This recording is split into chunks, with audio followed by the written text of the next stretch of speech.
Pemerintah Korea Utara menekankan menghormati keputusan Iran yang menunjuk Mojtaba Khamenei sebagai pemimpin tertinggi baru negara itu.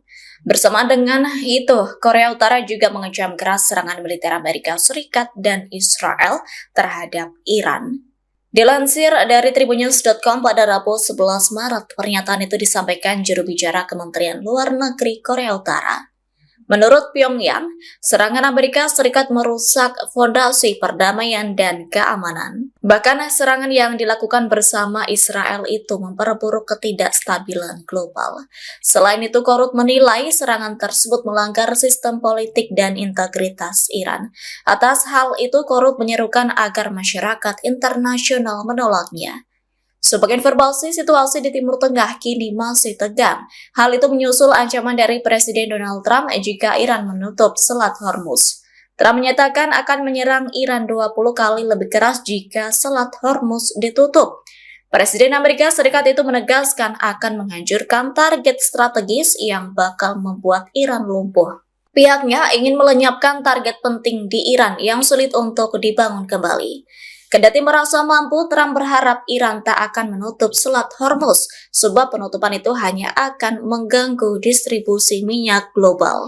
Dilaporkan Iran mulai memasang ranjau laut di perairan Selat Hormuz. Atas kondisi itu, ketegangan di kawasan yang dijuluki lembah kematian itu kini meningkat. Dilansir dari tribunnews.com pada Rabu 11 Maret, tidak diketahui berapa banyak ranjau yang dipasang Iran. Namun dua sumber intelijen mengungkap puluhan ranjau sudah dipasang dalam beberapa hari terakhir. Terkait hal itu, pasukan Iran masih memiliki sekira 80 hingga 90% kapal kecil dan kapal pemasang ranjau. Armada itu dilaporkan sudah siap dioperasikan. Lantas, kondisi itu memberi potensi Iran untuk menempatkan ratusan ranjau tambahan di kawasan selat strategis tersebut. Sebagai informasi, aktivitas pemasangan ranjau di wilayah itu berada di bawah kendali Korps Garda Revolusi Islam atau IRGC bersama Angkatan Laut Iran. IRGC diketahui memiliki berbagai kemampuan militer yang memungkinkan mereka meningkatkan tekanan terhadap kapal-kapal yang melintas. Kekuatan itu meliputi kapal penebar ranjau laut dan kapal bermuatan bahan peledak. Selain itu, sistem baterai rudal berbasis pantai yang ditempatkan di sejumlah titik sepanjang garis pantai Teluk Persia. Kombinasi kekuatan laut dan pertahanan pantai itu membuat Iran memiliki kemampuan untuk mengawasi musuh. Kendati demikian, kekuatan Iran mengancam jalur pelayaran internasional yang melintasi Selat Hormuz.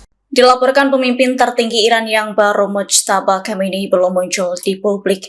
Pihaknya belum pernah muncul sejak ditunjuk menggantikan sang ayah Ali Khamenei yang meninggal diserang militer Amerika Serikat. Dikabarkan kesehatan Mojtaba terganggu. Adapun dilansir dari tribunnews.com pada Rabu 11 Maret, Mojtaba diduga mengalami cedera kaki imbas serangan Amerika Serikat Israel pada 28 Februari.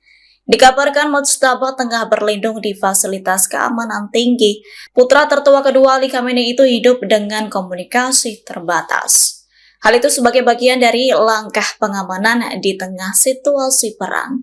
Kabar itu disampaikan sejumlah pejabat Iran yang enggan disebutkan namanya.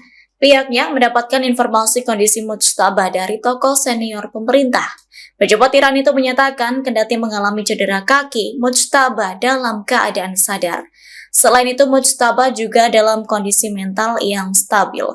Diketahui jabatan baru Mojtaba sebagai pemimpin tertinggi Iran ini disorot Amerika Serikat, sebab Amerika Serikat dan Israel menargetkan siapapun yang menjadi penerus Ali Khamenei. Sebelumnya, Presiden Donald Trump tak yakin Mojtaba akan hidup tenang di tengah ketegangan di Timur Tengah. Kendati demikian, Trump tetap membuka jalur dialog dengan pemimpin baru Iran itu. Garda Revolusi Iran mengumumkan peluncuran gelombang ke-37 Operasi Janji Sejati 4 pada Selasa 10 Maret 2026. Serangan ini disebut sebagai salah satu operasi paling keras sejak perang dimulai.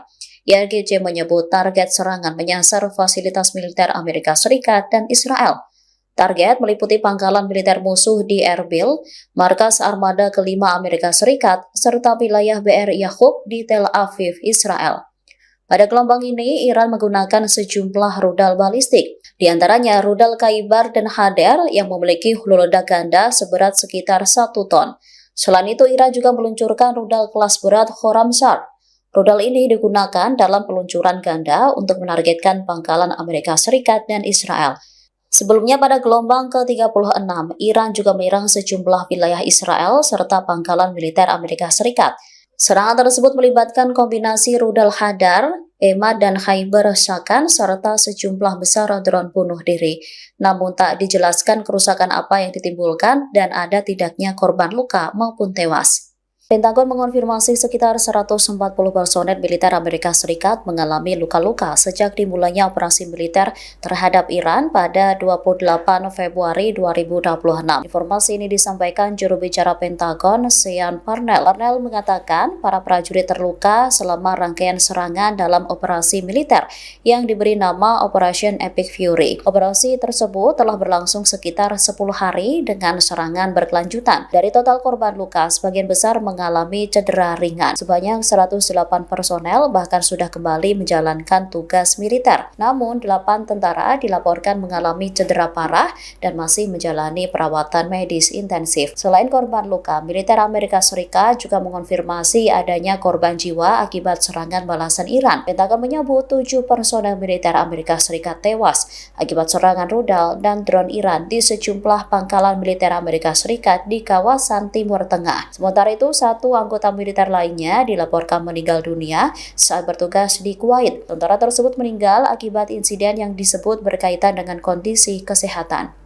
Pasukan pertahanan Israel menyebut Iran telah menembakkan 300 rudal balistik ke wilayahnya. Setengah dari rudal balistik yang ditembakkan Iran diklaim membawa hulu ledak bom tandan. Penilaian ini dirilis pada Selasa 10 Maret 2026, sehari setelah serangan rudal menewaskan 2 orang dan melukai 1 lainnya di wilayah Israel Tengah. Bagian besar rudal saat itu berhasil dicegat oleh sistem pertahanan udara Israel. Namun 1 rudal yang membawa hulu ledak besar dilaporkan meledak di area terbuka dekat Beit Shemesh, tidak jauh dari Yerusalem. Ledakan tersebut tidak menimbulkan korban luka, tetapi sempat memicu respon tim darurat. Hulu ledak bom tandan dikenal berbahaya karena dapat menyebarkan puluhan submunisi secara acak. Setiap submunisi membawa bahan peledak yang dapat menghantam area hingga radius sekitar 10 km. Militer Israel mengakui sistem pertahanan udara mereka cukup efektif, namun tidak sepenuhnya kedap dari serangan. Terkait dugaan ini, pihak Amnesty Internasional buka suara. Mereka menyebut Iran diduga telah menggunakan bom tandan setidaknya 3 kali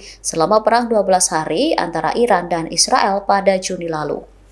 Korps Garda Revolusi Iran atau IRGC merilis daftar baru target yang disebut terkait dengan perusahaan teknologi Amerika Serikat. Dalam pernyataannya, IRGC menyebut sejumlah perusahaan besar Amerika Serikat memiliki hubungan dengan Israel. Bahkan teknologinya digunakan untuk kepentingan militer. Beberapa perusahaan yang disebut antara lain mulai dari Google hingga Microsoft. IRGC juga menyinggung infrastruktur layanan cloud milik perusahaan-perusahaan tersebut yang berada di Israel dan sejumlah negara Teluk. Iran menyatakan bahwa perluasan konflik membuat cakupan target serangan mereka ikut meluas, termasuk ke sektor infrastruktur. Selain itu, militer Iran juga bersumpah akan menargetkan pusat-pusat ekonomi Amerika Serikat dan Israel di kawasan Timur Tengah. Target yang dimaksud termasuk bank dan infrastruktur keuangan. Pernyataan ini muncul setelah serangan terhadap sebuah bank di Iran pada Selasa 10 Maret malam yang dilaporkan menewaskan sejumlah karyawan. Komando Operasional Militer Iran, Khatam Al-Anbiya, menyebut serangan tersebut membuka peluang bagi Iran untuk membalas serangan menargetkan pusat ekonomi milik Amerika Serikat dan Israel. Militer Iran tak hentinya meluncurkan serangan udara ke wilayah Israel.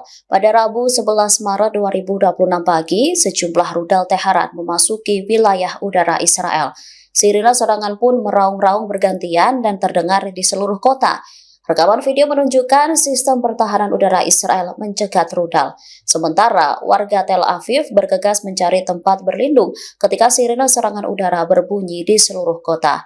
Iran sendiri saat ini memastikan jika mereka tak akan meluncurkan rudal dengan hulu ledak di bawah 1 ton. Rudal-rudal tersebut akan menargetkan infrastruktur militer Amerika Serikat maupun Israel.